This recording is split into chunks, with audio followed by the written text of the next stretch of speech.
everyone, welcome to my YouTube channel Education Point Coaching Classes. We are here to discuss about worksheet 30, subject science and class 10th. And the topic for today is metal and non-metal. इसमें कुछ पहले revise किया गया है पूरे chapter का. So point by point we will discuss. First one is that element can be classified as metal and non-metal. जितनी भी एलिमेंट्स होते हैं उनको दो पार्ट में क्लासीफाई कर सकते हैं, मेटल और non metal. Second, metals are lustres. Metal आपके में कौन कौन सी प्रॉपर्टी होती है? लस्ट्रस मतलब वो शाइन करते हैं, malleable, ductile and they are good conductor of heat and electricity. ये तो सारी जो होता है मेटल की प्रॉपर्टी होती है. And they are solid at room temperature. और मेटल जो है रूम टेम्परेचर पे सॉलिड होते हैं. किसको छोड़ के? सिर्फ एक्सेप्ट एक चीज़ को छोड़ के, दैट इज़ योर मरकरी. ठीक है, सिर्फ यही लिक्विड फॉर्म में होता है, बाकी सारे मेटल सॉलिड्स में होते हैं.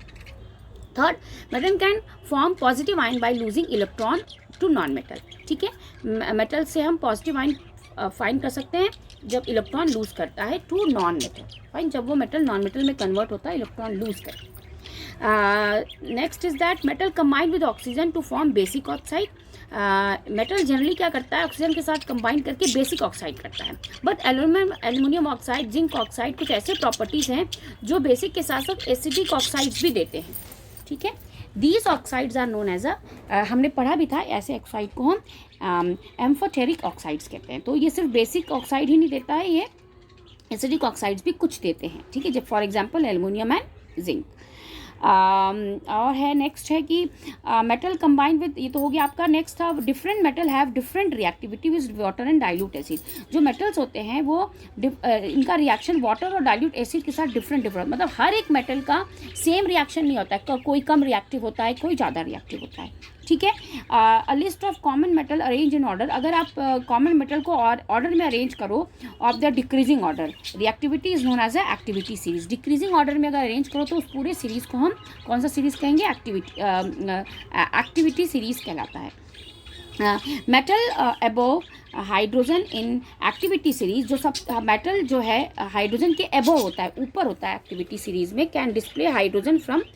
वो सारे मेटल जो है वो हाइड्रोजन को डिस्प्ले कर सकते हैं फ्रॉम डाइल्यूट एसिड से. हाइड्रोजन को डिस्प्लेस कर सकते हैं. कौन सारे मेटल्स? जो हाइड्रोजन के एक्टिविटी सीरीज में अबोव होते हैं. ठीक है, नेक्स्ट जो मोर रिएक्टिव मेटल्स होता है वो डिस्प्लेस करता है रेस्ट रिएक्टिव. हमने पढ़ा था किसी फ्रॉम द सॉल्ट सोल्यूशन.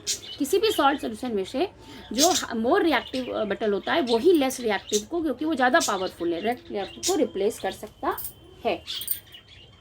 ठीक है, next is your non metals have a property opposite of their metals. Non metal का सारी प्रॉपर्टी जो है मेटल्स के अपोजिट होती हैं. They are neither malleable, they are not ductile. मतलब आप उससे ना तो आप वायर बना सकते हो, ना तो उसको आप बीट करके एक थिन शीट में कन्वर्ट कर सकते हो. We can not do these things. Second is that they are neither they are bad conductor of heat electricity. वो हीट इलेक्ट्रिसिटी के बैड कंडक्टर होते हैं. लेकिन उसके बाद भी ग्रेफाइट एक ऐसा नॉन मेटल है जो कि गुड कंडक्टर ऑफ इलेक्ट्रिसिटी है. ठीक है, so this of the following question let us discuss. पहला क्वेश्चन है आपका कि राइट द आपको पता है exceptions in the following cases. ये कुछ डिफरेंट क्वेश्चन है, आपने इससे पहले कभी नहीं किया होगा. यहाँ एक आपको कुछ स्टेटमेंट दिया होगा, ये इसके अलावा कि ये तो सही है पर उसके अलावा कुछ अपवाद जिसको बोलते हैं, कुछ एक्सेप्शंस आंसर हैं कि ये तो होता है पर ये भी है, तो वो रिप्लाई हमें करना है.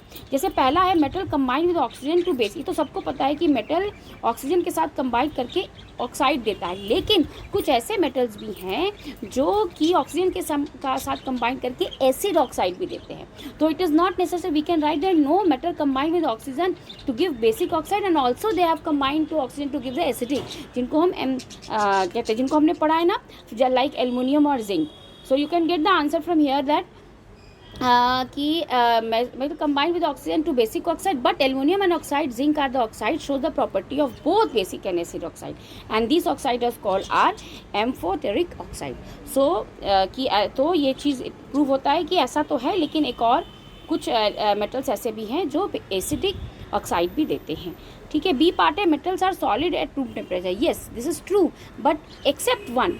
विच one? That is your Hg. Mercury जो है वो वो रूम टेम्परेचर पे सॉलिड नहीं होता है, इनफैक्ट वो लिक्विड में होता है. ठीक है, Let us see the next. Non-metal are bad conductor of heat and electricity. Yes, it is true कि non-metal जो है be bad, लेकिन except what? Except graphite. Graphite एक ऐसा non-metal है जो कि good conductor of electricity है. ठीक है, तो exceptional लिखना था, इसके अलावा जो इसको जस्टिफाई नहीं करता. फिर सेकंड आपका ट्रू एंड फॉल्स है.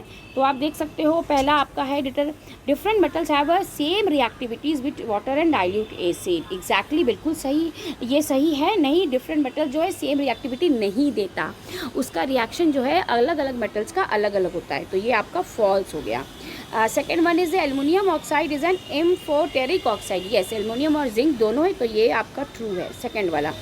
And third C part is that non metals can form a positive ion by losing electron to metal. No, ऐसा कंडीशन होता है metal to non metal conversion में होता है, न कि नॉन मेटल टू मेटल में. तो ये आपका हो गया false.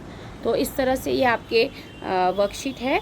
And keep watching and keep sharing. Thank you.